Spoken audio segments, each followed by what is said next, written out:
मैंने गलती से एक कीड़े पर पैर रखा और उसे कुचल दिया। फिर सिस्टम ने बोला कि मैंने एक ड्रैगन मार दिया। मैंने एक कॉकरोच मार दिया, बस ऐसे ही। और मुझे एक दैवी स्किल मिल गई, अनडाइंग बॉडी। 3 साल पहले मैं इस दुनिया में आ गया। मेरा टैलेंट बिल्कुल आम था, मैं कल्टीवेट भी नहीं कर सकता था, और ऊपर से मुझे एक बेकार सिस्टम मिला। एक दिन मैं सस्ता खाना खा रहा था, तभी मेरे दिमाग में एक तेज आवाज आई। किंग टियर बीस्ट डिटेक्ट हुआ, void ion back, S rank, host भागो। मैं कुर्सी से उछल गया। फिर मैंने देखा एक बड़ा सा कॉकरोच था, बस। सिस्टम फिर बोला, वॉइड आयन बैग सिर्फ 0.5 मीटर दूर है, तुरंत भागो। सिस्टम की आवाज में डर था। मैं हंस दिया। मुझे पता था मेरा सिस्टम अंधा है। मैंने अपना चप्पल उठाया और जोर से मार दिया। इम्पॉसिबल, होस्ट ने किंग टियर बीस्ट एक बार में मार दिया। मैंने आंखें घुमा ली। यार, वो सिर्फ एक कॉकरोच था। सिस्टम ने मेरी बात इग्नोर की। किंग टियर बीस्ट मार दिया, बधाई हो, गॉडली पैसिव स्किल मिली, अनडाइंग बॉडी। सिस्टम की बात खत्म होती एक गर्मी की लहर मेरे अंदर आई। वो मेरे मेरिडियंस में तेज से दौड़ गई। मेरे रुकते हुए मेरिडियंस खुल गए। मैं हाँफने लगा, पसीने में भीग गया, जैसे कोई मुझे गहरे पानी से निकाला हो। मेरी नौकरी एक लाइब्रेरी में थी। मैं तीसरी मंजिल के मार्शल आर्ट्स आर्काइव का सिक्योरिटी गार्ड था। एक दिन मैं अपना यूजुअल चक्कर लगा रहा था, तभी मेरे दिमाग में सिस्टम की आवाज आई। वार्निंग, पुराना जानवर मिला, अब इस वीवर, खतरे का लेवल डबल एस रैंक है। इस जानवर के रेशम के धागे खुद जगह को काट सकते हैं।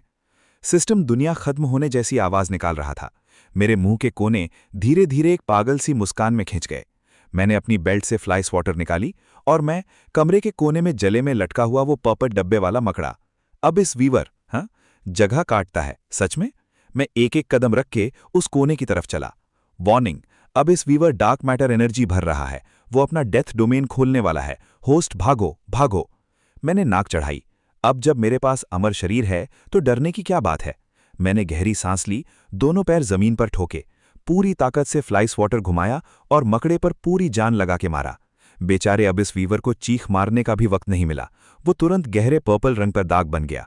बधाई हो, होस्ट ने पुराने जानवर अब इस वीवर को मार दिया। इनाम मिला 20 साल की रिफाइंड मार्शल कल्टिवेशन और हेवन टच्ड इनसाइट। फिर बिना किसी वार्निंग के पहले से 10 गुना ज्यादा तेज एनर्जी की बाढ़ मेरी बॉडी में आके लगी। ठीक नहीं है, मैं आगे बढ़ने वाला हूं। मैं दौड़ते हुए ड्यूटी रूम गया और दरवाजा बंद कर लिया। मेरे कोर ने एक ही पल में अपनी पूरी सीमा तक फैल गया। वो गहरी एनर्जी मेरे मेरिडियंस में बाढ़ की तरह तेज बह रही थी।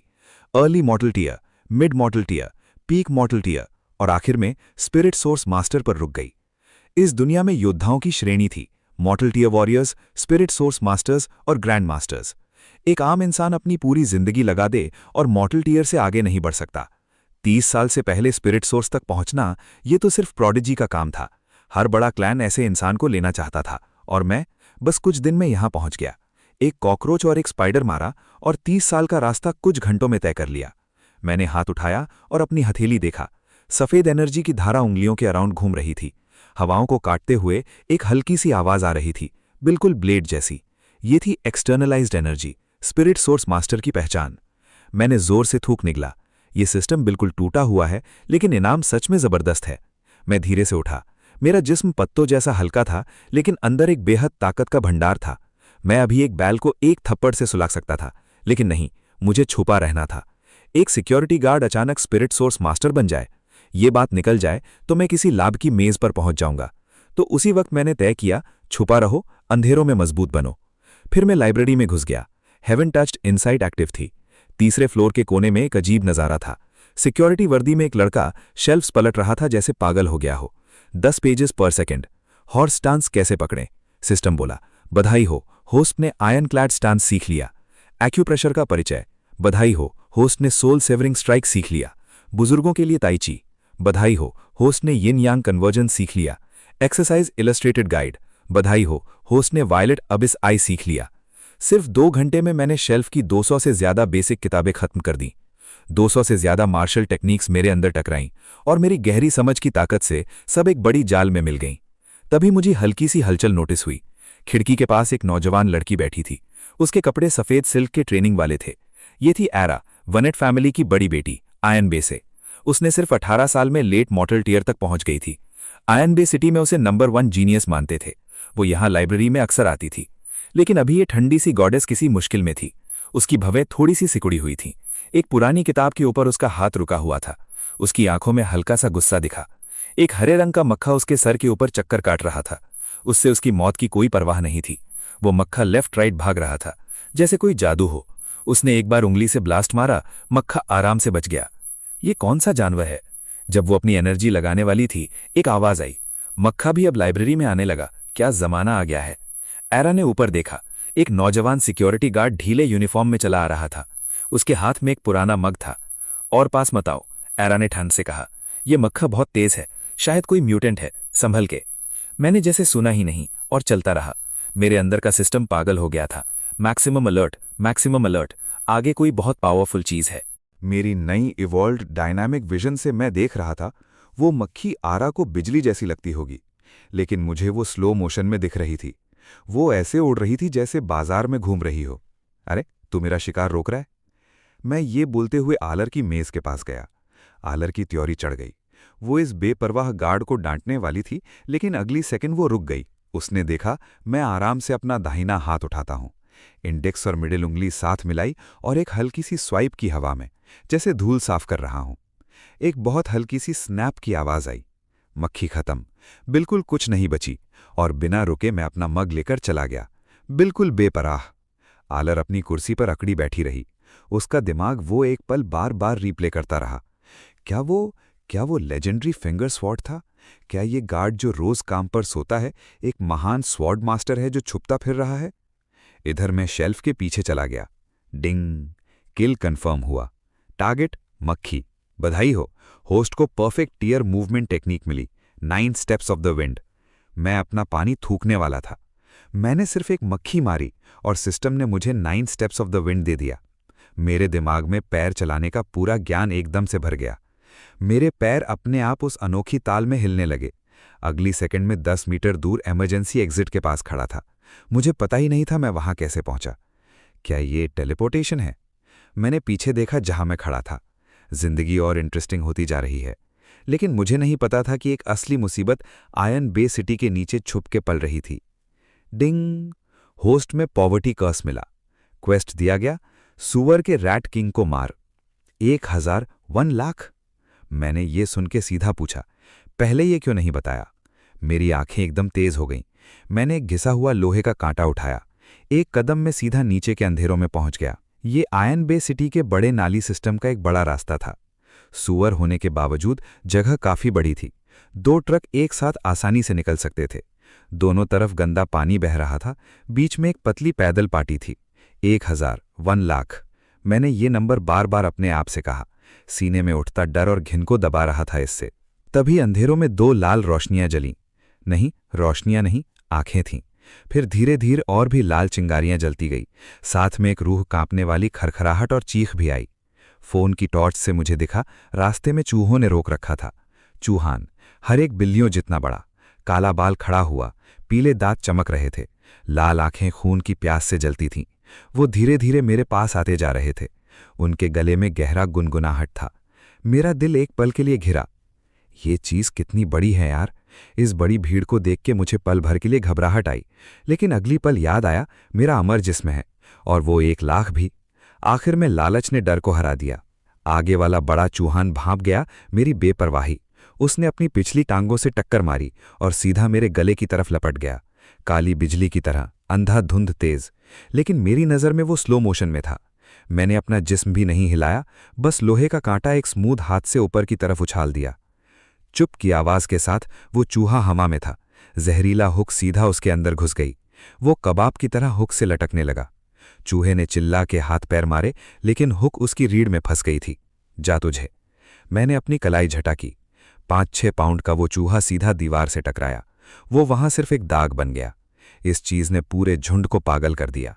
बाकी के दर्जनों चूहे काली लहर की तरह आगे बढ़े। आओ फिर। मैं पीछे नहीं हटा, मैं सीधा आगे भागा। अंधेरे नालों में लोहे की हुक धुंधली हो गई। हर झटके के बाद एक चूहे की चीख आई। हर वार से एक जान गई। 5वां, 10वां, 20वां। तभी एक चांदी का चूहा, बाकी सबसे 2 गुना बड़ा, ऊपर के पाइप पर चुपचाप बैठा था।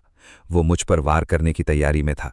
जिस पल वो कूदा, मैंने ऊपर भी नहीं देखा। मैंने हुक सीधा ऊपर की तरफ मारी। हुक चांदी के चूहे के पेट में घुस गई। वो सीधा कंक्रीट पाइप से जड़ गया। चांदी के चूहे को चीखने का मौका भी नहीं मिला। बस 2 झटके, फिर कुछ नहीं। बधाई हो, होस्ट ने एक रैटकिन सेंचुरियन को मार दिया।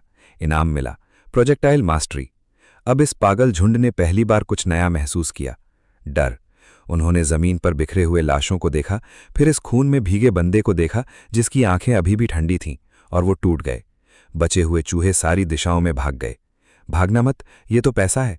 मैं घबरा गया और हुक लेकर उनके पीछे भागा। तभी नालों की गहरी अंधेरी में से एक गहरी दहशतानक गरज आई, जैसे कोई जहन्नुम से निकल रहा हो। पूरी जमीन कांप गई, गंदा पानी हिलने लगा, दीवारों से धूल गिरी। एक बहुत ही घिनौनी बदबू मेरे मुंह पर आके लगी। खबरदार, खबरदार, अल्टीमेट बॉस जाग गया। अबिसल स्केल बैक आ रहा है। मैं रुक गया, अंधेरों में घूर के देखा। मैंने एक उंगली उठाई उस बड़ी चीज की तरफ, बीच वाली उंगली। बंद कर अपना शोर, तेरी जोर की आवाज मुझे डराती नहीं, तू बस एक बड़ा चच्चा है। फिर मैंने अपना आयन हुक उठाया और उस बुरी हवा की तरफ दौड़ा। वो बड़ी मखलूक जो सिस्टम ने अबिसल स्केल बैक नाम दिया था, अंधेरों से बाहर निकली। मेरे फोन की हल्की रोशनी में मुझे उसकी शक्ल दिखी। लगभग 4 मीटर लंबा था वो, काले हरे छिलकों से ढका हुआ, कीचड़ और सड़ती घास से भरा। जिस्म थोड़ा छिपकली जैसा था, लेकिन उसका सर बहुत फूला हुआ था। उसके टूटे बड़े दांत बाहर निकले थे जैसे चुरियों का मुंह। हर सांस में उसने पीला जहरीला धुआं छोड़ा। सब देख के भी मेरी आंख फट गई। ये चच्चा था? किसने देखा है ऐसा चच्चा जो छिलकों वाला हो? वार्निंग, अबिसल स्केलबैक बिजर्क मोड में आ गया है। उसके छिलके वॉइड ड्रैगन के हैं। 99% फिजिकल और आर्केन नुकसान उसे नहीं लगता। उसके पंजे सोल रेंड करते हैं, छूने पर सीधी मौत। मैंने अपना जांगाला आयन हुक पकड़ा। मैं पीछे नहीं गया, एक एक कदम आगे बढ़ा। ये म्यूटेंट मगर बिल्कुल पागल हो गया था। एक छोटा इंसान सामने खड़ा था उसे। उसने जोर की दहाड़ मारी। उसकी पिछली टांग एक तरफ घुमी, साथ की कंक्रीट दीवार चूर चूर हो गई। टुकड़े गोली की तरह उड़े। फिर उसने अपना बड़ा मुंह खोला, बुरी बू आई और वो मेरी तरफ हैवी ट्रक की तरह दौड़ा, बहुत तेज। मेरी नज़र में वो 130 पाउंड आदमी की तरह नाच रहा था। मैंने अपना बायां पैर थोड़ा सरकाया और अपना जिस्म 45 डिग्री आगे झुका दिया। हुक वैसे नहीं हिला जैसे आम हथियार हिलते हैं। क्रॉक के पेट में सीधा घुसा और मैंने जोर से खींचा। नीचे हो जाओ, मैंने गरजते हुए कहा। उसके ड्रैगन स्केल्स सौगी टोफू की तरह फट गए। कांटा उसके अंदर गहरी रिब तक जा घुसा। मैंने एक हाथ से कांटा पकड़ा, नीचे झुका और उसकी अपनी चाल का फायदा उठाया। पूरे करीब 1 टन के जानवर को मैंने हवा में उठा दिया। म्यूटेंट क्रॉक हवा में एक बड़ा घूमा खा गया। लो बस, बूम! इस सीवर का बादशाह दूर वाली दीवार से जा टकराया, जैसे मैं मछली मार रहा हूं। पूरा अंडरग्राउंड टनल कांप गया। सीलिंग से धूल गिरी। टक्कर में क्रॉक की रीढ़ टूट गई। उसके अंदर के हिस्से फट गए। एक आवाज भी नहीं निकली, बस ढीला होकर जमीन पर गिर गया, कांपते हुए। ये बचने वाला नहीं था। मैंने हाथ साफ किए, पास गया, इसके सर पर एक लात मारी। बस यही था, बेकार। एक मार भी नहीं सही। एक और लात मारी, देखने के लिए कि अब सांस नहीं ले रहा। सिस्टम में बड़ा शोर मचा। किल कंफर्म हुआ। एबिसल स्केल बैक गिर गया। बधाई हो, होस्ट को ड्रैगन स्लेयर का खिताब मिला। इनाम मिला, ड्रैगन एलिफेंट पावर। अब हर सांस के साथ होस्ट की ताकत बढ़ेगी। एक बार फिर मेरे अंदर गर्मी की लहर आई। मैं साफ महसूस कर सकता था कि ज्यादा ताकत आई है। ड्रैगन एलिफेंट पावर बुरा नहीं। बुक कार्ड्स ले जाना और आसान हो जाएगा। बिना कुछ सोचे मैंने एक छोटी सी धुन गुनगुनाई और क्रॉक को कचरे की तरह खींचकर निकला। 1 लाख काफी है एक अच्छी जिंदगी जीने के लिए। अंधेरों में एक नज़र मुझे चुपचाप देख रही थी। अगले दिन मैं काम पर आया जैसे कुछ हुआ ही नहीं। लाइब्रेरी के दरवाजे पर अपने मग के साथ खड़ा था। लेकिन आज आने वाले लोग थोड़े टाइट लग रहे थे। काफी लग्जरी गाड़ियां लाइब्रेरी के बाहर खड़ी हैं। काले सूट्स में बॉडीगार्ड सीढ़ियों पर खड़े हैं। उनका एटीट्यूड बोल रहा था, दूर रहो। क्या हो रहा है? कौन सा बड़ा आदमी आ रहा है देखने? मैंने चाय का घूंट लिया और सोचा। फिर अंदर से एक बहुत घमंडी आवाज आई, दरवाजे वाले इधर आ। मैंने मुड़ा तो देखा एक नौजवान डिजाइनर सूट में था। उसके बाल पीछे थे। वो फ्रंट डेस्क पर खड़ा था और उंगली से मुझे इशारा कर रहा था, जैसे जगह उसकी हो। ब्लेक था, आयरन बे की क्रेन फैमिली का दूसरा बेटा। एक टेक्स्ट बुक रिच ब्रैट। सुनने में आया था कि थोड़ा टैलेंट था उसमें। हाल ही में मिड मॉर्टल टियर तक पहुंचा था। अपने वक्त में अपनी फैमिली का रौब दिखाता रहता था। पहले मैं ऐसे लोगों से दूर रहता था, लफड़ा नहीं चाहिए था। लेकिन अब मुझे कोई डर नहीं था। मैंने ब्लेक का वो थप्पड़ खाने वाला चेहरा देखा, फिर सीधा उनके पास गया। स्वागत है सर, आज क्या काम है? किताब लेनी है, कार्ड टैप करो। रेस्टरूम बाहर जाओ, बाएं मुड़ो। ये मत कहो मुझे। ब्लेक ने दांत मारकर हाथ डेस्क पर मारा। मैं पूछ रहा हूं वो कहाँ है? सुना है वो रोज यहां आती है, क्या मुझसे छुप रही है? तो वो एक लड़की के पीछे आया था। मैंने आंखें घुमा ली। माफी चाहता हूं, लाइब्रेरी की पॉलिसी है हम विजिटर की जानकारी नहीं देते और यहां चुप रहना जरूरी है। आवाज धीमी रखो। ब्लेक ने मुझे ऐसा देखा जैसे मैंने कोई मजाक किया हो। उसके चेहरे पर टेढ़ी मुस्कान आई। रूल्स? आयरन बे सिटी में जो मैं बोलता हूँ वही रूल है। बोलते वक्त उसकी मॉर्टल टियर वॉरियर की ऑरा बाहर आ गई।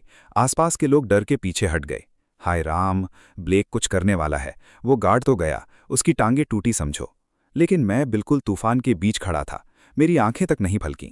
ब्लेक को ये बात अंदर तक लगी। क्रेन फैमिली का दूसरा बेटा कब से सिक्योरिटी गार्ड से इग्नोर होता है? तू मर गया। ब्लेक गुर्राया। उसने सीधा मेरा चेहरा निशाना किया।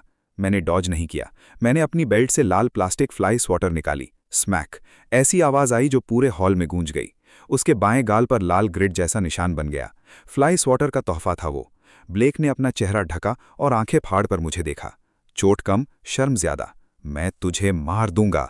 ब्लेक बिल्कुल पागल हो गया। उसकी आंखें लाल हो गईं, पूरे बदन से एनर्जी निकलने लगी। उसने कमर से छुरी खींची और सीधा मेरे दिल पर मार दी। ध्यान रखो, दूसरी मंजिल की रेलिंग पर जो अभी आई थी उसने सब देखा। वो चिल्लाई, लेकिन अगली पल आवाज उसके गले में ही रह गई। उसने देखा मेरी कलाई हिलती है। फ्लाई स्वॉटर मेरे हाथ में एक लाल धुंध बन गई। तड़ तड़ तड़ तड़ तड़, काफी तेज आवाजें आईं। ब्लेक को सिर्फ एक लाल ग्रिड का एक दीवार दिखा।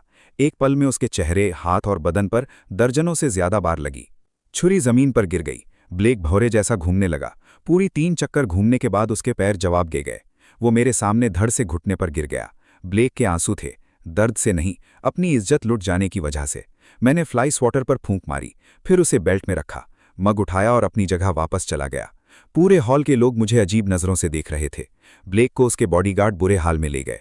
जाते जाते उसने मुझे एक जहरीली नजर दी। ठीक है, तूने मुझे मारा, बस रुक, मैं देखता हूं तू कैसे मरेगा। अगली सुबह 9 बजे आयरन बे सिटी स्पोर्ट्स सेंटर में आयरन बे मार्शल आर्ट्स एक्सचेंज शुरू होना था। ये 3 साल में एक बार होने वाला इवेंट था।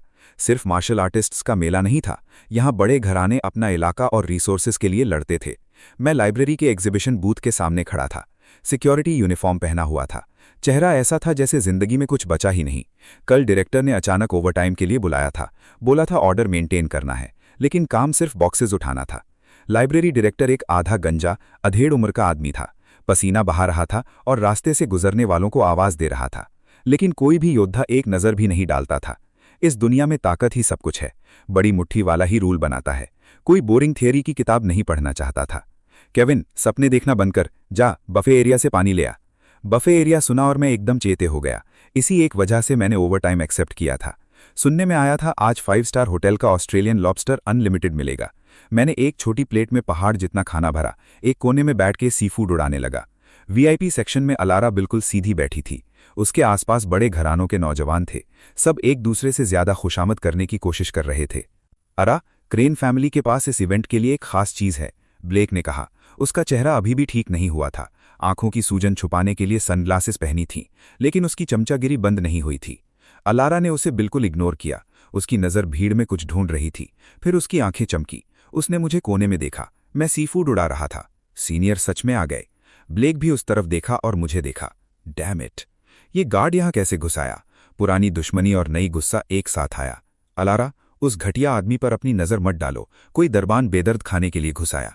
यह पूरा इवेंट मेरे लिए शर्मिंदगी है। मैं उसे हटा देता हूं, हिम्मत मत करो।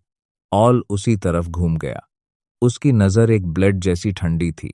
ब्लैक, अगर तूने उसे हाथ लगाया तो मुझसे कोई रहम मत मांगना। ब्लैक रुक गया। उसे यकीन नहीं था कि ऑलर मेरे लिए उसके खिलाफ हो जाएगा। उसने ठंडी हंसी दी और कमरे के दूसरी तरफ अपने चम्मचों को इशारा किया। लाइब्रेरी बूथ पर डायरेक्टर परेशान था। पूरी सुबह एक भी किताब नहीं बिकी। फिर कुछ मोटे आदमी ट्रेनिंग गियर में आए। आगे वाला गंजा था। उसका चेहरा खुरदरा और कड़क था। ऐ बूढ़े! गंजे ने डिस्प्ले टेबल को ठोकर मारी। किताबें जमीन पर गिर पड़ीं। यह जगह हम ले रहे हैं। अपनी बेकार किताबें उठा और निकल जा। डायरेक्टर चौंक गया। कमेटी ने यह जगह हमें दी है, तुम नहीं कर सकते। गंजे ने एटीट्यूड से थूका। अब बड़े मुक्के रूल बनाते हैं। समझदारी से हट जाओ, वरना हम तुम्हें किताबों समेत बाहर फेंक देंगे। तुम गुंडे हो। डायरेक्टर गुस्से से कांप रहा था। गंजे ने उसे एक थप्पड़ मारा। डायरेक्टर का चश्मा उड़ गया। ज्यादा चालाकी मत करो बूढ़े। जानते हो मैं किसके साथ हूं? Iron Fist Society. शोर सुनकर भीड़ जमा हो गई। यह लाइब्रेरी वाले गलत दुश्मन से टकरा गए। आयरन फिस्ट सोसाइटी से पंगा लिया। लगता है आज किसी को चोट लगेगी। कोई आगे नहीं आया तो गंजा और बोल्ड हो गया। इसके हाथ तोड़। 2 मोटे आदमियों ने एक साथ घेरा डाल दिया। मुक्के और लात बरसने लगे। डायरेक्टर ने आंखें बंद कर लीं। उसने खुद को तैयार किया, लेकिन दर्द कभी नहीं आया। उसके आसपास एक अजीब आवाज आई। डायरेक्टर ने एक आंख खोली। उसने एक जाना पहचाना चेहरा देखा जो उसके सामने खड़ा था। मैं वहां था, हाथ में खाने से भरी एक प्लेट लिए। मेरे मुंह में आधा लॉबस्टर था। मेरे दाएं हाथ में बांस की डिस्पोजेबल चॉपस्टिक्स थीं, साशिमी स्टेशन से। भारी भरकम आदमी अभी भी अपनी मारने वाली पोज में रुके हुए थे, लेकिन हर एक की कलाई में आधी चॉपस्टिक घुसी हुई थी। खून बहुत था। फिर चीखें आईं, सब एक साथ, बिल्कुल एक वक्त पर। मेरा हाथ छिद गया। क्या? यह क्या हुआ? लोग अपनी कलाइयां पकड़कर तकलीफ में जमीन पर लौटने लगे। गेंजी भी हैरान था। उसने बस एक चमक देखी और उसके सब आदमी खत्म हो गए। तू कौन है? तू आयरन फिस्ट सोसाइटी के काम में नाक घुसाता है? तुझे मरना है क्या? गेंजी चिल्लाया, लेकिन दम कुछ नहीं था। मैंने उसकी तरफ देखा, फिर प्लेट में हाथ डाला और नई चॉपस्टिक उठाई। मैंने उसे टेबल से थपथपाया। मैं बस एक सिक्योरिटी गार्ड हूं। गेंजी उस आम सी चॉपस्टिक को घूरने लगा। कोई वजह नहीं थी, लेकिन उसकी गर्दन के सारे बाल खड़े हो गए। लेकिन वह अंडरवर्ल्ड का आदमी था। इतनी आंखों के सामने पीछे हटना उसकी इज्जत बर्बाद कर देता। सिक्योरिटी गार्ड, मर! उसने कमर से भारी क्लीवर खींचा और पूरी ताकत से मेरे सिर पर मार दिया। मैंने सिर हिलाया, एक सांस ली और चॉपस्टिक ऊपर उछाली। गेंजी को लगा उसका हथियार किसी पत्थर से टकराया। हाथ की पकड़ टूट गई। क्लीवर उसके हाथ से उड़ गया और छत में जा घुसा। मेरी चॉपस्टिक नहीं रुकी। वह आगे बढ़ती रही और हल्के से उसकी गर्दन से लगी। गेंजी सीधे पीछे उड़ गया, जैसे किसी तेज ट्रेन ने टक्कर मार दी हो। वह 10 मीटर से ज्यादा दूर जा गिरा और पास वाली पुरानी खानदानी दवा की दुकान में जा घुसा। मैं मुड़ा और बाकी लोगों को देखा। सब साफ डरे हुए थे। मैंने शांत आवाज में कहा, तुमने मेरा लॉबस्टर गिरा दिया। 500 एक। अभी निकालो और चले जाओ। कांपते हुए उन्होंने अपनी जेबें खाली कर दीं और गंजे आदमी को उठाकर भाग गए। 2300। बुरा नहीं, इनके पास माल था। मैंने पैसा जेब में रखा और मुस्कुराया। मैंने डायरेक्टर को उठाने में मदद की। ठीक हो डायरेक्टर? जब तक किताबें ठीक हैं तब तक ठीक हूं, वह कांपते हुए बोला। केविन, तुम्हें मार्शल आर्ट्स आता है? अरे बस यूं ही, मैंने हाथ हिलाते हुए कहा। तभी दरवाजे पर हंगामा हुआ। कुछ लोग काले मार्शल यूनिफॉर्म में आए। उनका अंदाजा ठंडा और दुश्मनी वाला था। आगे एक पतला बूढ़ा था। उसने सांप वाली मूठ वाला डंडा थामा हुआ था। मेरे आयरन फिस्ट सोसाइटी वालों को किसने हाथ लगाया? भीड़ के चेहरे सफेद पड़ गए। यह विक्टर था, आयरन फिस्ट सोसाइटी का ग्रैंड एल्डर, जहर हाथ वाला खुद। बस अब तो गए। वह सच्चा पीक स्पिरिट सोर्स मास्टर है, एक पांव ग्रैंड मास्टर टेरिटरी में। यह बूढ़ा एक असली राक्षस है। मैंने अपनी चॉपस्टिक देखी और उसी से विक्टर की तरफ इशारा किया। बूढ़े, पैसा देने आए हो या मार खाने? हिम्मत है तुझ में? जवान, 40 सालों में किसी ने मुझ पर चॉपस्टिक नहीं उठाई। विक्टर की धुंधली आंखें मेरी आंखों से मिलीं। मतलब तू काफी कम जगहों पर गया है। हमारे कैंटीन में लंच लेडीज चॉपस्टिक ऐसे हिलाती हैं जैसे वे दुनिया की मालिक हों, और उनके हाथ तेरे से काफी ज्यादा कांपते हैं। गुस्ताख! विक्टर का गुस्सा फूट पड़ा। उसकी चौड़ी स्लीव से गाढ़ा गहरे हरे रंग का धुआं निकला। वह धुआं 10 मीटर तक फैला। जहां भी धुआं गया, लाल कारपेट काली पड़ गई और सड़ने लगी। हवा भी उस जहरीले धुएं से फुफकारने लगी। दर्शक डर के मारे पीछे भागने लगे। यह तो बोन रॉट मिस्ट है, भागो, एक सांस ली तो खून में पिघल जाओगे। लेकिन मैं उस सबके बिल्कुल बीच में खड़ा था। मैंने बस नाक सिकोड़ ली। यह कैसी बदबू है? क्या तूने दोपहर में प्याज के डंपलिंग्स खाए और दांत साफ करना भूल गया? मैंने एक हाथ से नाक बंद की और दूसरे हाथ से पीछे की जेब से एक प्लास्टिक फोल्डिंग फैन निकाला। मैंने कलाई घुमाई और पंखा खुल गया। फिर जैसे कोई मक्खी उड़ाता हो, मैंने उस हरे धुएं को हल्के से हवा दी। धुआं अचानक रुक गया, फिर उल्टा मुड़ा और एक विशाल हाथ की तरह बनकर विक्टर के चेहरे पर जा लगा। विक्टर की आंखें लगभग बाहर निकल आईं। यह नामुमकिन है, जरूर कोई धोखा है, लेकिन वह अपनी बात पूरी नहीं कर पाया।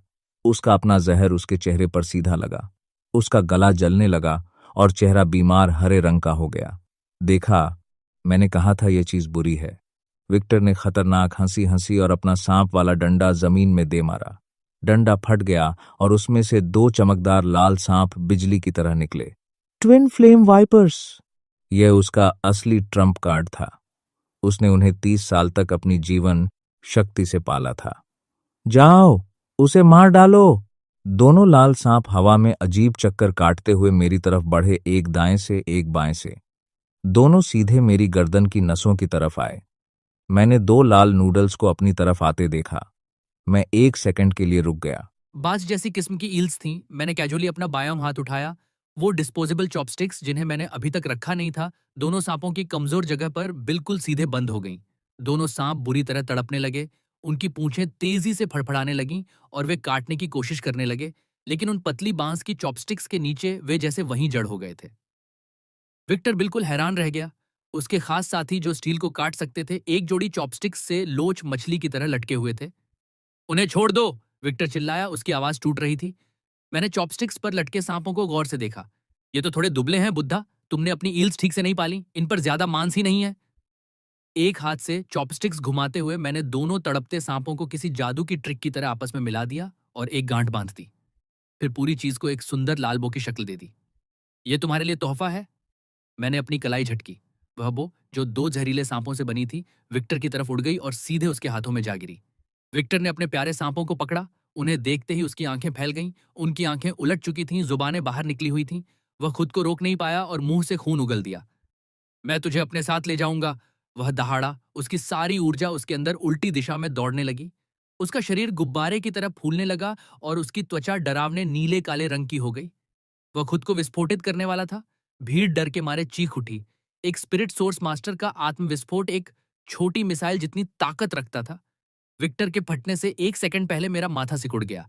मैं बिजली की तरह आगे बढ़ा और उसके फूले हुए पेट में एक जोरदार लात मारी। निकल यहां से! विक्टर को ऐसा लगा जैसे कोई भारी एक्सप्रेस ट्रेन उससे टकरा गई हो। उसके अंदर उफन रही सारी ऊर्जा एक ही झटके में बिखर गई। उसने एक हल्की चीख निकाली और बैंगनी उल्का की तरह आसमान में गायब हो गया। मैंने आसपास की भीड़ पर नजर डाली और जल्दी से निकलने की कोशिश की, लेकिन 2 कदम भी नहीं चला था कि वह मेरे सामने आ गई और अपना कॉन्टैक्ट कोड आगे बढ़ा दिया। क्या तुम्हें मैं याद हूं? क्या हम कॉन्टैक्ट्स एक्सचेंज कर सकते हैं? मैंने कोड देखा, फिर उसकी आंखों में उम्मीद की चमक देखी। मैंने अपना पुराना फोन निकाला जिसकी स्क्रीन 3 जगह से टूटी हुई थी। ठीक है, लेकिन पहले सुन लो, मैं बहुत बिजी रहता हूँ, बेकार की बातें नहीं करता।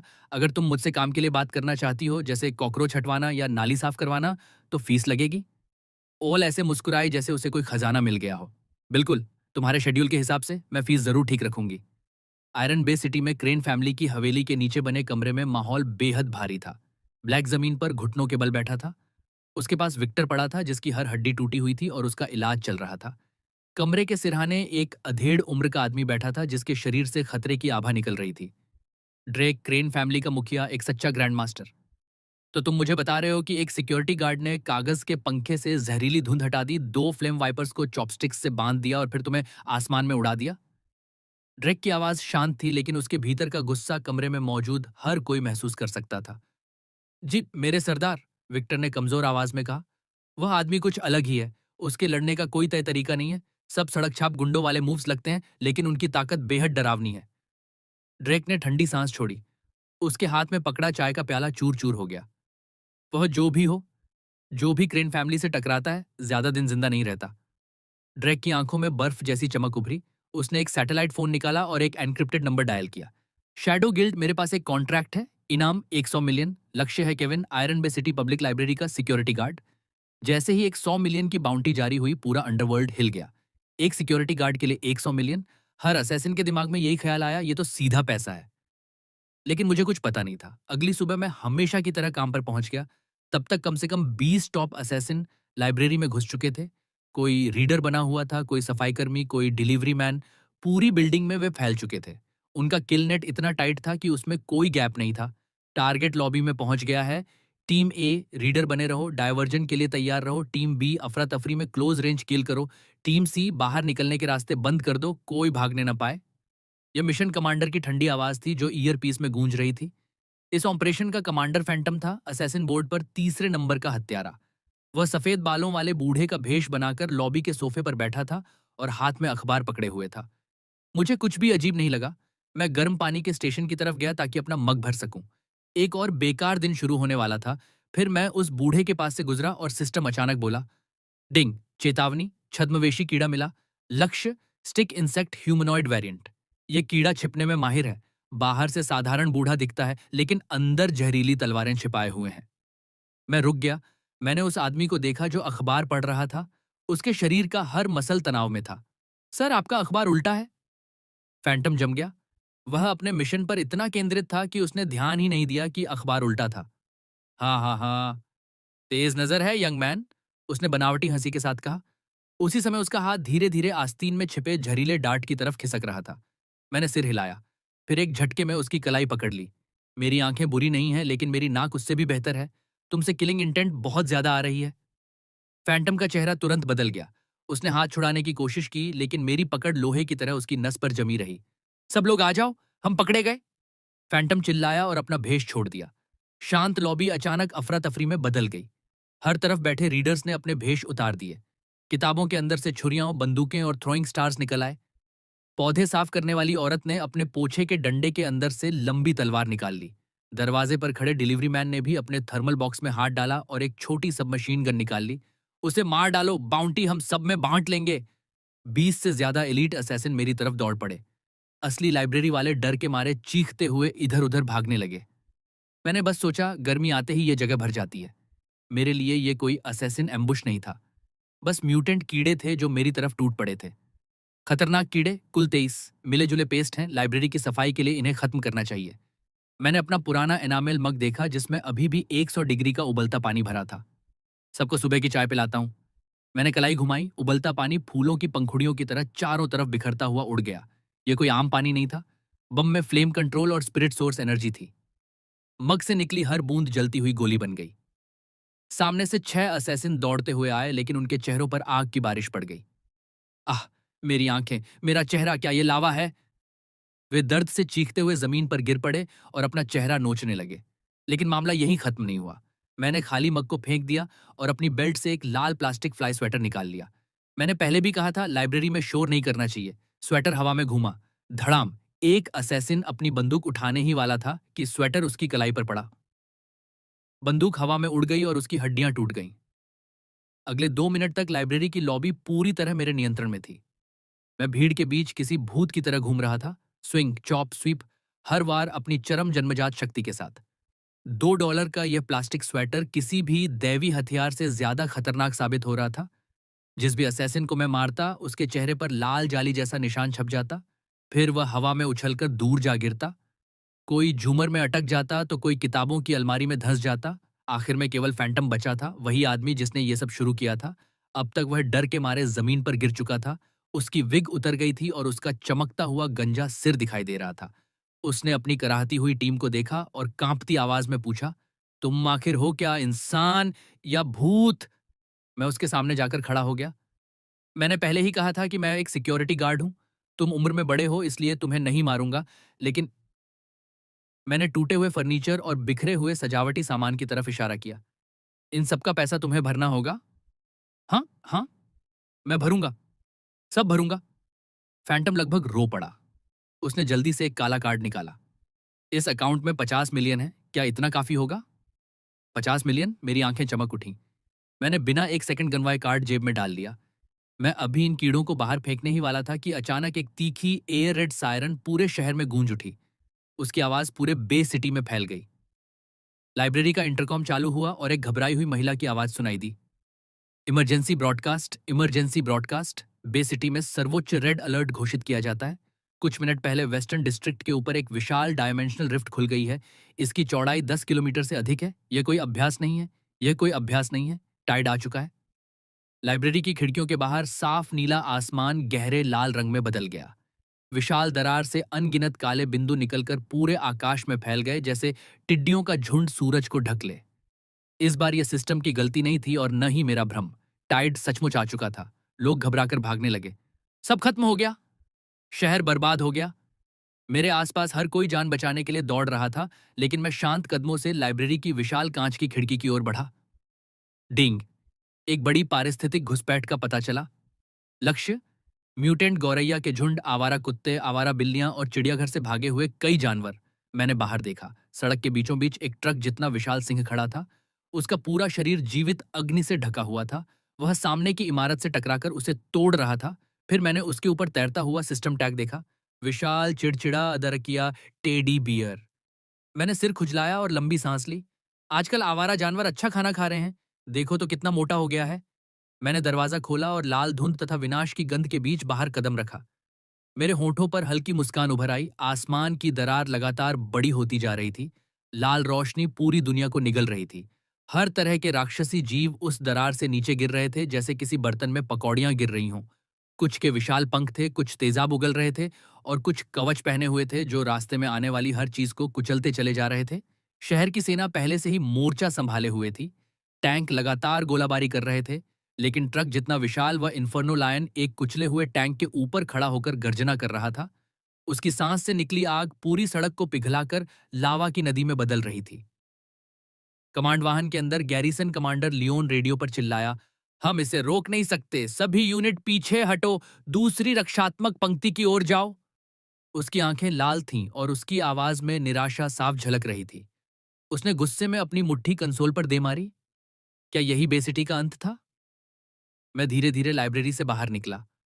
रास्ते में मैंने एक कोने से पड़ा हुआ पोछा उठा लिया था। इन्फर्नो लायन ने अचानक मुझे महसूस किया। उसने अपना विशाल सिर घुमाया और उसकी अग्निमय आंखें मुझ पर टिक गईं।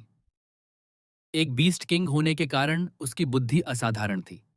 उसे इस छोटे से इंसान से कुछ अजीब महसूस हुआ, कुछ ऐसा जिससे उसे स्वाभाविक घृणा हो रही थी।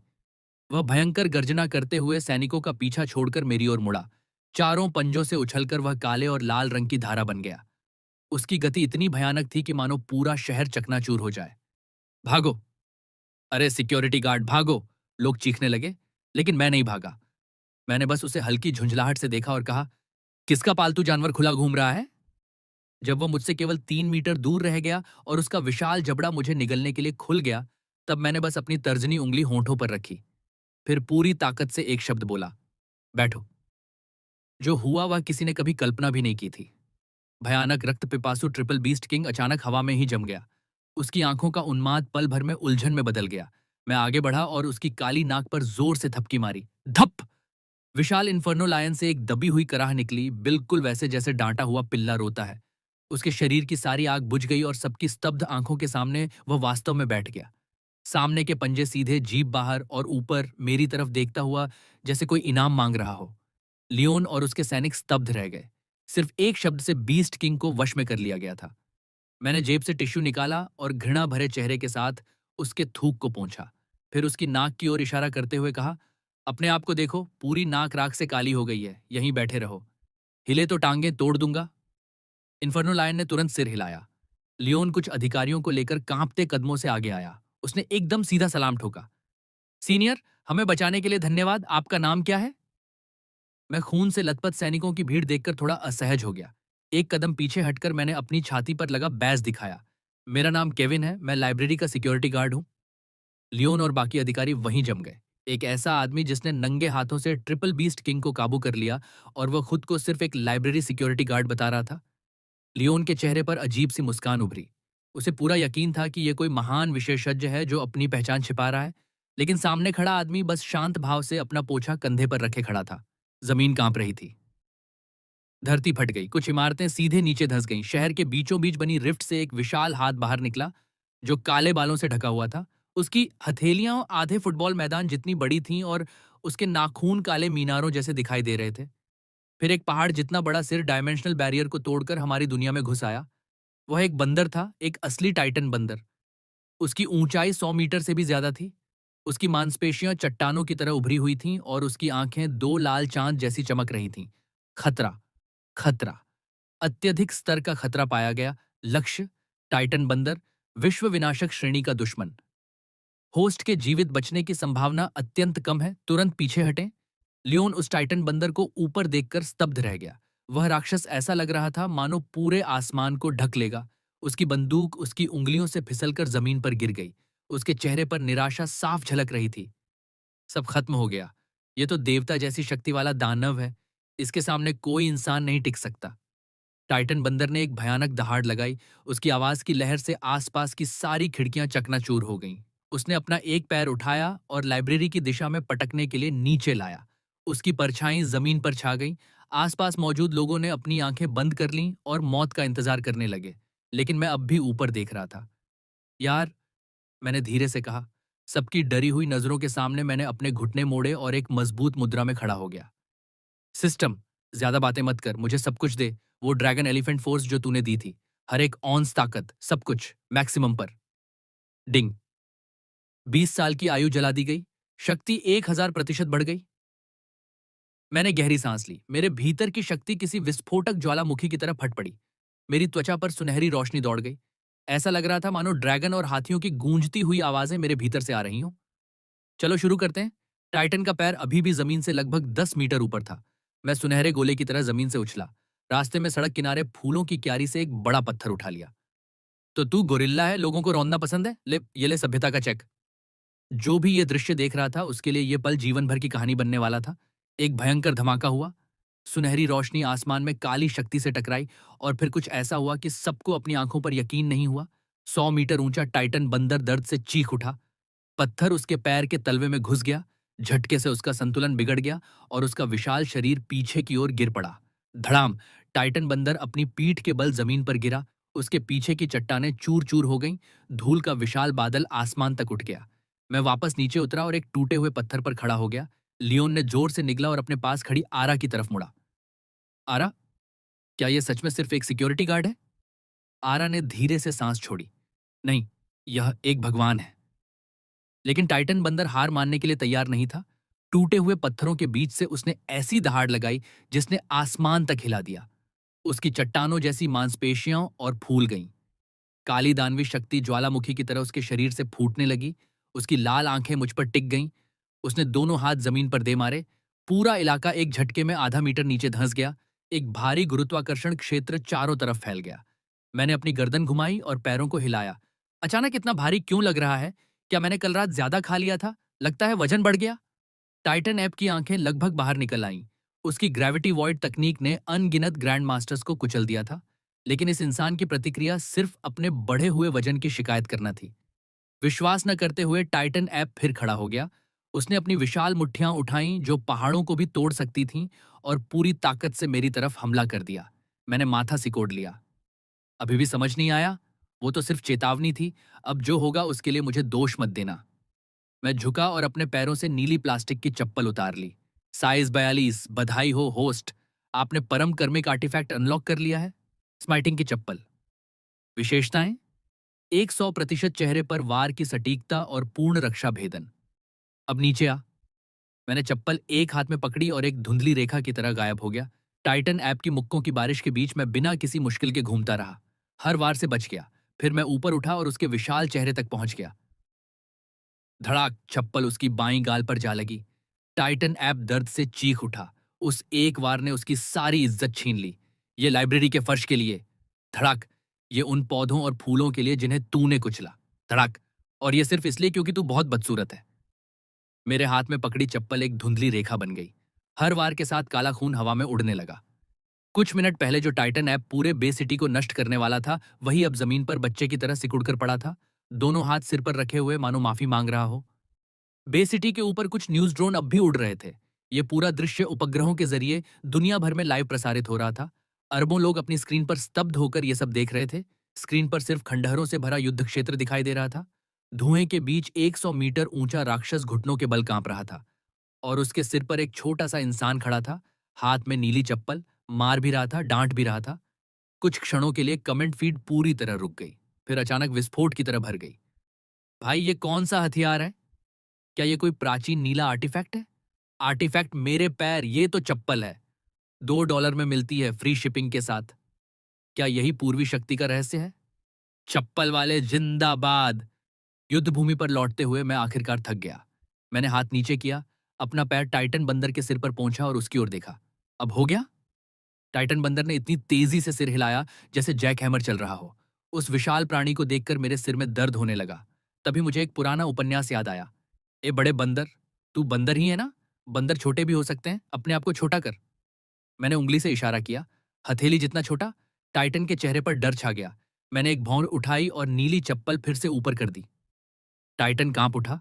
डर के मारे उसने अपना खून जला दिया और अपनी पूरी नस्लीय शक्ति का उपयोग किया। सफेद धुएं का एक गुबार उठा और फिर वह पहाड़ जैसा राक्षस गायब हो गया। उसकी जगह अब एक छोटा सा सुनहरे रंग का बंदर खड़ा था, सिर्फ हथेली जितना बड़ा। टाइटन बंदर की हार के बाद आसमान की विशाल दरार धीरे धीरे बंद होने लगी। बाकी सारे राक्षस जो अब भी शहर में तबाही मचा रहे थे, अपने नेता की दुर्गति महसूस कर चुके थे। डर के मारे वे सब पागलों की तरह उस दरार की ओर भागने लगे। 5 मिनट के भीतर पूरा झुंड गायब हो गया। पूरे शहर में सिर्फ खंडहर और सन्नाटा बचा था। बादलों के बीच से धूप निकली। रोशनी फिर से धरती पर लौट आई। एक आदमी, एक चप्पल, एक बचा हुआ शहर। और उसी रात बे सिटी फट पड़ा। दुनिया भर में सिर्फ एक ही नाम ट्रेंड कर रहा था, कब? चप्पल वाला। मैं पहले से ही बिस्तर में था और सो रहा था। मेरा दिमाग सपनों में नहीं गया, बल्कि एक सफेद जगह में खिंच गया। वहां ऊपर नीचे कुछ नहीं था, सिर्फ डेटा की धारें मेरे आसपास बह रही थीं। बीच में एक बड़ा नीला रोशनी का गोला था, मेरा सिस्टम। लेकिन अब वो अलग था। उसने एक इंसान की शक्ल ले ली थी। काला सूट, काले फ्रेम के चश्मे। बिल्कुल एक शांत प्रॉपर्टी मैनेजर जैसी लग रही थी। उसने कहा, होस्ट से मिलके खुशी हुई, या कहूं एडमिनिस्ट्रेटर। मैंने उससे देखा, कोई हैरानी नहीं हुई, बस सर खुजाया। मैंने कहा, तू मेरा सिस्टम है, प्रॉपर्टी मैनेजर जैसी क्यों दिख रही है? उसने चश्मा ठीक किया और मुस्कुराई। उसने कहा, ये रूप तेरी सोच के हिसाब से बना है। इस जगह में मैं हेवन की मर्जी हूं, दुनिया की मर्जी हूं, और तेरा सिस्टम भी हूं। लेकिन मुझे वो नाम पसंद है जो तूने दिया, प्रॉपर्टी मैनेजर। मैंने कहा, ठीक है, क्या काम है? कोई नया टास्क, कोई कॉकरोच मारना है, नाली साफ करनी है? उसने सर हिला के मना किया। उसका चेहरा गंभीर हो गया। उसने कहा, मैं तुझे सच बताने आई हूं। उसने हाथ हिलाया। डेटा की धारें बदल गईं। अब्बा तस्वीरें आने लगीं। पूरा ब्रह्मांड दिखा। कितने ही ग्रहों पर आग लग रही थी, कितनी ही सभ्यताओं की चीखें सुन रही थीं, और सब कुछ एक काले साये की वजह से हो रहा था। प्रॉपर्टी मैनेजर ने उस साये की तरफ इशारा किया। उसने कहा, यह है अनरेवलर। तुम लोग इसे वॉइड कहते हो। ब्रह्मांड खत्म हो रहा है। अंधेर और टूटा फूटा सब कुछ निगल रहा है। अनरेवलर आखिरी बॉस है। उसने तेरी हस्ती भांप ली है और अब वो आ रहा है। वो किसी स्पेसशिप में नहीं आएगा, किसी एलियन की तरह। वो खुद एक कानून है। वो तेरी सोच बदलना चाहेगा, दुनिया का असली चेहरा दिखाएगा और तेरी अक्ल उड़ा देगा। तो आगे की लड़ाई सिर्फ राक्षसों से नहीं है, ये दिमाग की जंग है। प्रॉपर्टी मैनेजर मेरे पास आती है और हाथ बढ़ाती है। एडमिनिस्ट्रेटर, क्या तू इस कायनात को अपनी मर्जी से नया बनाना चाहता है? मैं उसका हाथ देखता हूँ। 3 सेकंड चुप। फिर मैं उबासी लेता हूँ, इतना नाटक, और असल में कह रही हो सिक्योरिटी गार्ड बना रहा है और लफंगों से निपटा। ठीक समझा ना? मैं उसके कंधे पे हाथ मारता हूँ। आराम कर। जब तक तनख्वाह सही है, ये मोहल्ला मेरा है। और ये अनरेवलर, अगर वो आने की हिम्मत करे, शर्ते मेरी आंखों में सोने की चमक आती है। अगली सुबह दोपहर, जब धूप सबसे कड़ी होनी चाहिए, लेकिन पूरा शहर एक क्रीपिंग ग्रे में दब गया।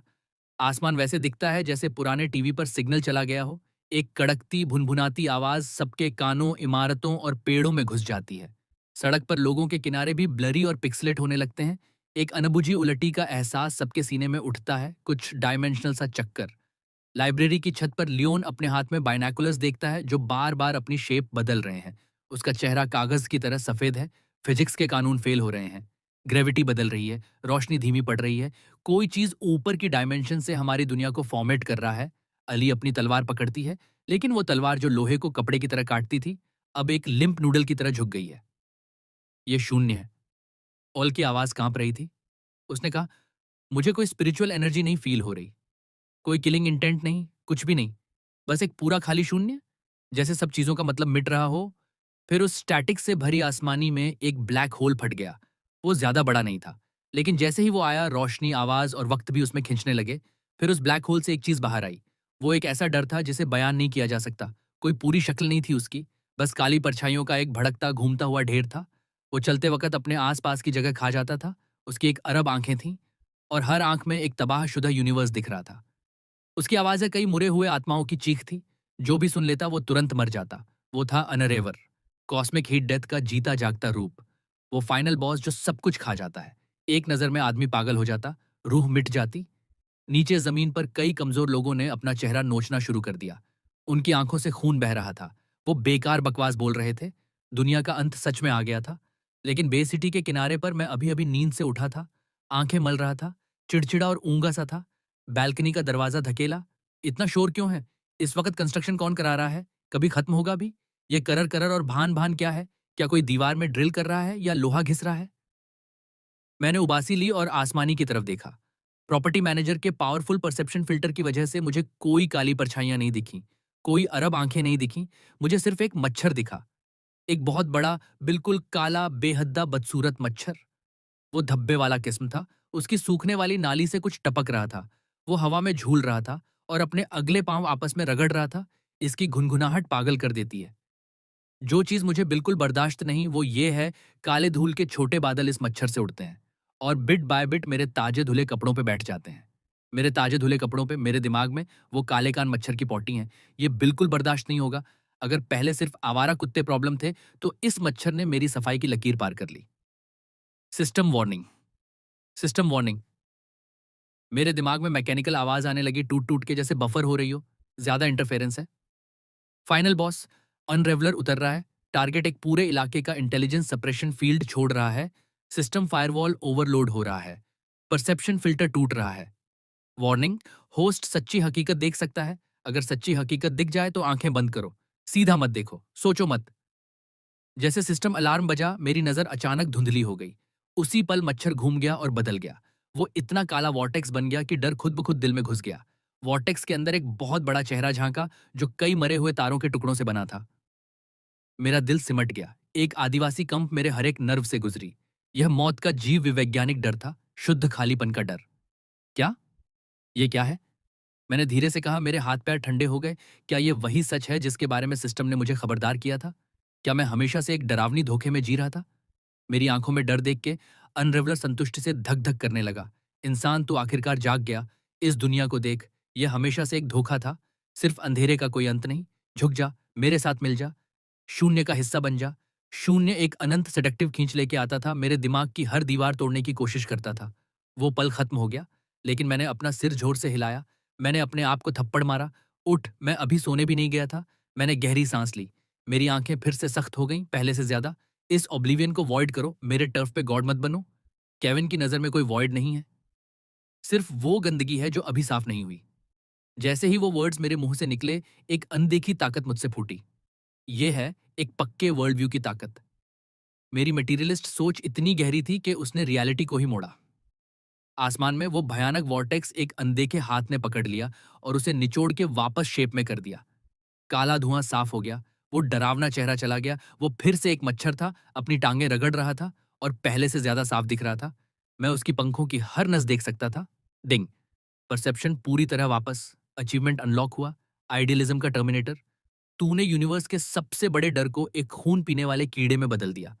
अब अपनी परफॉर्मेंस शुरू कर। मैंने ठंडा हंसकर कहा। अब ये सही लग रहा है, तेरी शक्ल बुरी है, ये तेरी गलती नहीं, लेकिन लोग डराने आना, ये तेरी गलती है। अगर तू मच्छर है तो मैं तुझसे मच्छर की तरह ही निपटूंगा। मैं अंदर की तरफ मुड़ा। इस बार मैंने फ्लाई स्वाटर नहीं उठाया। इस साइज के मच्छर के लिए फ्लाई स्वाटर काफी नहीं था और गंदगी भी हो जाती। मैं सीधा स्टोरेज रूम में गया। एक ढेरों कचरा खोदा, तब मिला एक अनोखी सी मशीन। एक पुराना इंडस्ट्रियल वैक्यूम क्लीनर, पीला बॉडी, धूल से भरा हुआ। होज एक जगह से टूटा हुआ। मैंने इसे एक सेकंड हैंड मार्केट से कुछ टाइम पहले उठाया था। बेचने वाले ने बताया था कि ये एक बंद केमिकल प्लांट से आया है। सक्शन इतनी स्ट्रांग थी कि ईंट भी खींच ले। पुराना दोस्त, बहुत टाइम हो गया। मैंने उसे एक थपकी दी। धूल का बादल उठ गया। मैंने सबसे मोटी एक्सटेंशन कॉर्ड ली और दूसरी मंजिल से नीचे डाली। मोटर ट्रैक्टर की तरह दरकते हुए चालू हुआ। मैंने वैक्यूम का हेड बालकनी पे ले आया। इसे आसमान में बड़े मच्छर की तरफ किया और मैं ऐसे खड़ा हुआ जैसे रॉकेट लॉन्चर कांधे पे रखा हो। ये तू ही था ना जो अपनी टांगें रगड़ रहा था? इधर देख। अनरावलर रुक गया। उसकी समझ में कुछ नहीं आया। उसका साइकिक अटैक अभी कुछ देर पहले काम किया था। तो ये इंसान इतनी जल्दी ठीक कैसे हुआ? और ये शोर मचाता पीला डब्बा क्या है? कोई आत्मा पे वार करने वाला हथियार? किसी पुरानी सिविलाइजेशन का रेलिक कैनन? बेवकूफ कीड़ा, तू सोचता है तू रोक सकता है? जहन्नुम में जा। अंदर आ। मुझे मच्छर की बातें सुनने में कोई दिलचस्पी नहीं। मैंने वैक्यूम का लाल बटन दबाया। मोटर ड्रैगन की तरह धाड़ते हुए पूरी ताकत पे आ गया। साथ ही मैंने अपनी पूरी इनेट एनर्जी इस टूटे फूटे मशीन में डाल दी, जैसे कुछ खर्च ही नहीं हो रहा। सिस्टम नोटिस आया। लॉ लॉर्ड हो रहा है, सब चीजें मिट्टी में मिलती हैं। ये वैक्यूम अब वॉइड अबिस से जुड़ गया है। थियोरेटिकली पूरी गैलेक्सी की हर धूल का कण इसको एब्जॉर्ब कर सकता है। काले प्लास्टिक होज के सर से एक समझ से बाहर सक्शन फोर्स फूटी। ये सॉलिड चीज को टारगेट नहीं करती, ये गंदगी को टारगेट करती है। आसमान में ऊंचा अनरावलर जो धरती खाने को तैयार था, अचानक हल्का फील करने लगा। उसका जिस्म जो प्योर वॉइड से बना था, खिंचने और बदलने लगा। ये काले धुएं की लकीरों में उस छोटे प्लास्टिक ट्यूब की तरफ खींचने लगा। नहीं, ये क्या ताकत है?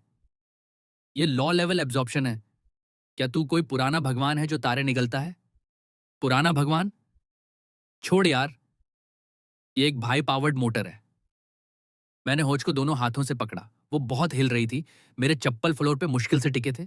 चलो, ये कपड़ों की धूल के लिए था, ये सबकी निगाहों में रहने की तकलीफ के लिए था। ये सीन अजीब भी था और हैरान करने वाला भी। आसमान में काले साए का बड़ा ढेर था, वो सब दर्द का निशान था। फिर वो टॉयलेट फ्लश जैसा खिंच गया। खींचते वक्त एक चीख निकली। वो एक बड़ी काली फनल में घूमने लगा। उस फनल का छोटा वाला हिस्सा सीधा मेरे हाथ के वैक्यूम से जुड़ा था। मुझे छोड़ दो, मैं वही हूं जो सब पूरा सुलझाता है। मैं पूरे यूनिवर्स का अंत हूं। मुझे इतनी गंदगी में नहीं खींचा जा सकता। बंद कर अपनी बातें। मेरा माथा पसीने से भीग रहा था। मैंने एक जोर की आवाज निकाली। एक शार्प पॉप आया, जैसे सक्शन कप अलग हो, और वो बहुत बड़ा मॉस्किटो आसमान में अपनी पूरी ताकत लगाने के बाद भी एक जेनिटर के गुस्से के आगे नहीं टिक सका। वो काले धुएं की लकीर बन गया, फिर वूश करके होज में समात गया। वैक्यूम का बॉडी बहुत जोर से हिला। एक गर्गलिंग आवाज आई जैसे पेट खराब हो। फिर सब शांत हो गया। वो स्टैटिक वाला आसमान गायब हो गया। चक्कर भी खत्म हो गए। धूप वापस आई, तेज और साफ। मैंने वैक्यूम बंद किया। उसकी गर्म कांपती बॉडी थपथपाई। इसके अंदर बहुत दम है। मैंने ढक्कन खोला और अंदर झांका। डस्ट बैग में धूल और डॉग हेयर और क्रैकर के टुकड़ों के बीच एक मॉस्किटो था। नाखून के नाखून जैतना बड़ा, बिल्कुल काला और चमकता हुआ। उसके छांव पांव धीरे धीरे हिल रहे थे। वो चक्कर में था सफर की वजह से। ओह, ये छोटा हो गया। काफी जबरदस्त कंप्रेशन है। मैंने एक हंसी निकाली और ढक्कन बंद कर दिया। फिर मैंने चौड़ी टेप की एक रोल ली। वैक्यूम का मुंह उससे एयरटाइट बंद कर दिया। बधाई हो एडमिनिस्ट्रेटर, आपने यूनिवर्स की सबसे बड़ी इलीगल स्ट्रक्चर सफलता से हटा दी। लेकिन एक छोटी सी प्रॉब्लम बची है। मेरी आंख फड़कती है। क्या तुम सब कुछ एक बार नहीं बता सकते? अनरेवलर की एनर्जी बहुत ज्यादा है। वैक्यूम फट सकता है। ये बिल्डिंग उड़ सकती है। आखिरी स्टेप, इस कॉस्मिक कचरा की थैली को काम की चीज में कैसे बदलूं? जब मैंने लाइफ ऑन अफ सुना, मैं चौंक गया। इसको बदलो। मुझे गैस की जरूरत थी। उस चीज में काफी एनर्जी है। क्या मैं इसको न्यूक्लियर पावर्ड स्टोव में बदल सकता हूं? मैं सोच रहा था और अपने टूल बॉक्स से रबर होज निकाल रहा था। एक प्रेशर रेगुलेटर भी था जो स्क्रैपयार्ड से मिला था। मैं वैक्यूम को किचन में ले गया, एक साफ कट कैंची से। एग्जॉस्ट पोर्ट निकल गया। 24 साल अकेले रहने वाले हाथ से रेगुलेटर और हौज पल में लग गए। दूसरा सिरा स्टोव के गैस इनटेक में गया। मैंने वॉल्व खोला। एक तेज दर्द देने वाली आवाज आई प्रेशराइज्ड फ्लो की। वैक्यूम के अंदर एनरेवलर, उस फाइनल बॉस को एक पतली रबर होज ने खींच लिया। वो रोक नहीं सका। मैंने इग्निशन स्विच दबाया। एक आग बर्नर से भड़की, बिल्कुल काली, सोने की किनारी और अंदर पूरा अंधेरा। आग में कोई गर्मी नहीं थी, लेकिन आते ही उसने किचन की जगह में एक छेद जला दिया। उस पार रंगों का घूमता सिलसिला दिखा। सिस्टम ने धीरे से कहा, कमाल काम। बधाई हो एडमिनिस्ट्रेटर, तुमने सबसे साफ, सबसे ज्यादा एनर्जी वाला वॉइड फर्नेस बनाया है। ये आग गैस नहीं जलाती, ये कॉजेलिटी जलाती है, ये कॉन्सेप्ट्स जलाती है। इस आग पर पका खाना, एक तली हुई जूती की आत्मा भी अमृत बन जाती है। मैंने एयर फ्लो नॉब संतोष से एडजस्ट किया। वो स्टार तोड़ देने वाली काली आग अब हल्की सी छोटी लपट बन गई है। अच्छा हुआ, सॉल्व हो गया। मैंने खाली फ्रिज देखा। आग है लेकिन खाना नहीं। ये नहीं चलेगा। आज तो सेलिब्रेट करने का दिन है। दुनिया में और शांति आ गई, कुछ खास करना चाहिए। मैंने फोन उठाया डिलीवरी ऑर्डर करने के लिए। फिर याद आया, पूरा शहर अभी टाइट से बचा है। डिलीवरी वाले सब घर पे हैं, शौक में हैं। अभी कोई ऑर्डर नहीं ले रहा। तब एक धीमा सा खटक आई कोर्टयार्ड गेट पे। कौन है? बाहर 3 लोग खड़े थे। लियोन था और एक आधा उम्र आदमी हाथ बांधे घुटने पे कांप रहा था। ये था ड्रैक, ड्रैक फैमिली का सरदार। लियोन के हाथ में 2 बहुत बड़ा कूलर्स थे। आरा के हाथ में कुछ मिट्टी के सीलबंद जार थे, पुरानी वाइन के। सीनियर केविन, उम्मीद है आपकी नींद डिस्टर्ब नहीं की। हम रिपोर्ट देने आए हैं। लियोन का चेहरा खुशी से चमक रहा था। उसकी आवाज बिल्कुल ऐसी थी जैसे किसी भगवान के सामने खड़ा हो। रिपोर्ट्स देने आए हो और ये सब लाए? ये तो रिश्वत है। मैंने हाथ से तेल पोंछा। नहीं नहीं नहीं, ये केयर पैकेज है। लियोन ने जल्दी से एक कूलर खोला। एक भारी स्पिरिचुअल एनर्जी की लहर निकली। इतनी घनी की हवाओं में धुंध बन गई। अंदर मोटे खूबसूरत मार्बल्ड मीट के टुकड़े थे, हल्का सा सोना जैसी रोशनी दे रहे थे। इन्फर्नो लाइन की थाई मीट, एक बाइट से कोई भी मार्शल आर्टिस्ट ग्रैंड मास्टर बन जाए। असली डिवाइन फ्लैश। डिंग।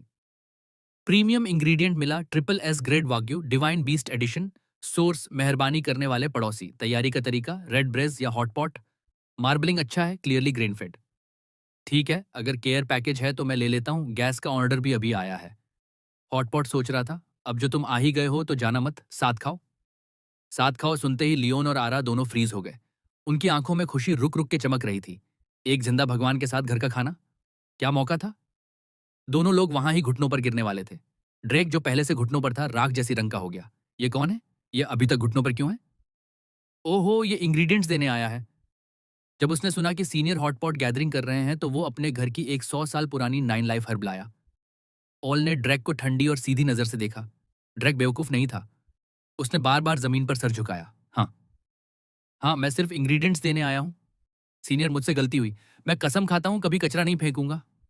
ठीक है, ठीक है, उठो, आज अच्छा दिन है। घुटनों पर रहने की जरूरत नहीं। तुम इंग्रेडिएंट्स लाए हो तो अंदर आओ और इन्हें धोने में मदद करो। मैंने उसे अंदर बुलाया। 10 मिनट बाद रसोई का नजारा बहुत अजीब था। ड्रैक जो अरबपति था, सिंक के पास झुका हुआ कांपते हुए अनमोल 9 लाइफ हर्ब धो रहा था। ऑल ने स्लीव्स चढ़ाई, हाथ में क्लीवर लिए, लोहे जैसे सख्त डिवाइन बीस्ट का मीट काट रही थी। उसकी विंडसवर्ड टेक्निक अब पूरी तरह मीट काटने में लगी थी। हर टुकड़ा सिकाड़ा के पंख जैसा पतला था। जनरल लियोन मेज सजा रहा था, कटोरा और चॉपस्टिक्स बिल्कुल मिलिट्री परेड जैसी टकरावाट से रख रहा था। और मैं मॉडिफाइड वॉइड फर्नेस स्टोव के सामने खड़ा था, बड़े लोहे के पतीले में तेल डाल रहा था। उस काले वॉइड फ्लेम की गर्मी में आम तेल बदल गया। तेल से उठता धुआं ड्रैगन और फीनिक्स की शक्ल ले रहा था, साथ में घूम रहे थे। मैंने एक मुट्ठी सिचुआन पेपरकॉर्न्स, सूखे मिर्चे, स्कैलियंस, अदरक और लहसुन एक साथ अंदर डाला। एक जोरदार खुशबू चारों तरफ फैल गई, कुछ ऐसा जो इंसानी दुनिया से परे था। अनरेवलर की लॉ एनर्जी और सेलेस्टियल बीस्ट की डिवाइन चर्बी मिल रही थी, सिर्फ एक सांस उस खुशबू की। ड्रैक अभी भी जड़ी बूटियां धो रहा था, तभी उसका पीक इननेट लेवल का बंधन टूट गया। मैं ग्रैंड मास्टर बन गया। ड्रैक हाथ में जड़ी बूटी पकड़े देख रहा था। आंखों से आंसू आ रहे थे सिर्फ खाना पकाने का धुआं सूंघने से। और वो ब्रेक थ्रू कर चुका था। अगर उसने एक टुकड़ा गोश्त खाया तो वो वहां ही आगे बढ़ सकता था। थोड़ी देर में एक शोर करता उबलता हुआ स्पाइसी हॉट पॉट मेज पर आ गया। उसमें प्राइमोडियल कैओस का ऑरा था। आओ बैठो, जगह ज्यादा अच्छी नहीं है, कुछ खास नहीं है देने को। शराब तुम्हारी है, गोश्त तुम्हारा है, मैंने सिर्फ हॉटपॉट बेच दिया है। मैंने सबको बिठाया। लियोन, आरा और ड्रैक बहुत ध्यान से बैठे। वो उबलता हुआ शोरबा देख रहे थे। वो सूप नहीं था, वो लिक्विफाइड एनर्जी स्टॉर्म था। हर काली मिर्च वहां एक सितारे की उम्र से गुजर रही थी। खाओ, शर्माओ मत। मैंने चॉपस्टिक से गोश्त का एक टुकड़ा उठाया, उसे शोरबे में 7 बार ऊपर नीचे घुमाया, फिर एक बार में खा लिया। हाई एनर्जी प्रोटीन एब्जॉर्ब हुआ। Constitution plus 100, strength plus 100। Undying body undying constitution में बदल रही थी। मुझे सिर्फ पेट में एक अच्छी गर्म फील आई। अच्छा लगा। ये देखकर बाकी लोगों ने भी ध्यान से गोश्त उठाया और मुंह में रखा। गोश्त जीभ पर घुल गया। एक तूफान जैसी एनर्जी पूरे जिस्म में दौड़ गई। जो इन्नेट रेल्म में थी, उसकी कल्टीवेशन उस एनर्जी के थपेड़े से रॉकेट की तरह ऊपर चली गई। Peak innate, grand master, peak grand master, supreme grand master. एक ही टुकड़े गोश्त से वो 3 टियर पार कर गई। हर मार्शल आर्टिस्ट यही सपना देखता है। वो अर्थ और इमोर्टल बन गई। उसकी त्वचा बर्फ जैसी चमकने लगी। उसके आसपास हल्की तलवार की आवाजें आईं। लगता था वो अभी वहां से ही आगे बढ़ जाएगी। महान दाव इस हॉटपॉट में छुपी हुई है। ये एक टुकड़ा गोश्त हर मुसीबत के बाद नया जन्म है। ओल ने अपनी चॉपस्टिक्स रखी, आंखें भर आईं। लियाना भी उतनी ही हैरान थी। उसके सालों के अंदर के जख्म पल भर में ठीक हो गए। वो 20 साल छोटा लगता था। उसकी शक्ति बेहद हो गई। ड्रेक तो खुलेआम रो रहा था। ये खाना चलता रहा जब तक बाहर दिन और रात का होश ना रहा। पीने के दौर चलते रहे। कोर्स पे कोर्स आता रहा। मैं थोड़ा सा चढ़ा था जब मैं उठ के बोला, ठीक है सब लोग घर जाओ, कल काम है। अगली सुबह बे सिटी वापस अपनी पहचानी शांति में आ गई। सड़कें अभी बन रही थीं, लेकिन हर चेहरे पे एक बचने वाले की मुस्कान थी। स्लीपर गाय की कहानी पूरे शहर में फैलती रही, लेकिन अथॉरिटीज ने पाबंदी लगा दी। कोई उस बुजुर्ग की रोज की जिंदगी में दखल ना दे। लाइब्रेरी के दरवाजे पे मैं अपनी पुरानी सिक्योरिटी वर्दी में अपने छोटे स्टूल पे बैठा था। हाथ में फटी इनेमल्ड मग थी। धूप मुझ पे गर्म और सुकून से पड़ रही थी। मैंने एक घूंट चाय ली। मेरे जहन में प्रॉपर्टी मैनेजर की आवाज एक बार और आई। एडमिनिस्ट्रेटर, दुनिया रिसेट हो गई है। तुम्हारा परसेप्शन लॉ अब पूरे यूनिवर्स में फैला हुआ है। आज से आगे शैतान पेट हैं, देवता पड़ोसी हैं और आफतें घर के काम हैं। खुश रहो। बीप। सिस्टम स्टील्थ मोड में जा रहा है। मैंने मग रखी और ट्रैफिक को देखने लगा। यही जिंदगी है। फिर अचानक एक हरे सर वाली मक्खी भिनभिनाती आई। बिल्कुल कोई होश नहीं था उसे। सीधा मेरी मग के किनारे पे बैठ गई। मेरी आंखें तीखी हो गईं।